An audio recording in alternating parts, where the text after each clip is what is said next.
Hello everyone, welcome back. In today's video, we would like to write a program that prints the size of a vector. So we have a vector of integers. Its name is vector, my vector, and it is having 4 elements, 5, 10, 15, and 20. So we would like to display the size of the vector. To do that, we have the name of the vector, dot size with empty parentheses, and we are printing the value.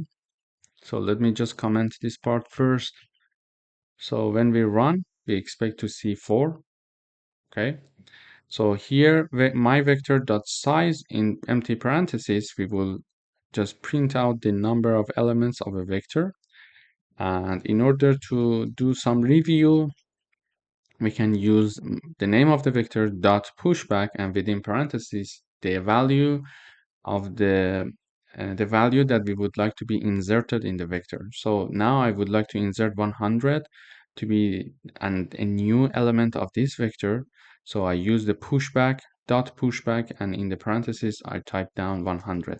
So now if I run, we will see that the new vector size is 5. Why? Because one element is inserted to the original vector. So we learned how to compute the size of a vector. We reviewed how to push back one number to the vector. And again, we see that when a new number is pushed back to the vector, the size has increased from 4 to 5.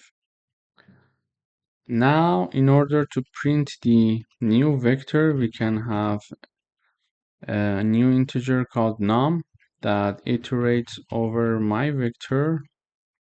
Iterates simply over the vector, and we have the num here. We have one space, and then we have the handle. So basically, I defined a for loop. We first initialize, we declare one integer called num. It is going to iterate over the my vector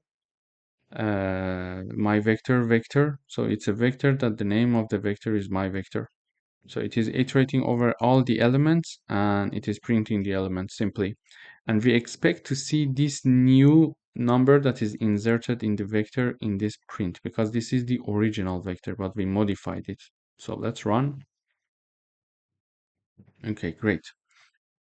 So now we see that the original vector was 5, 10, 15, 20 until here, and we inserted one number 100 here with the pushback syntax, and now we see that the new vector is having 5 elements in it, and the 100 is inserted as the 5th element. Thank you for watching.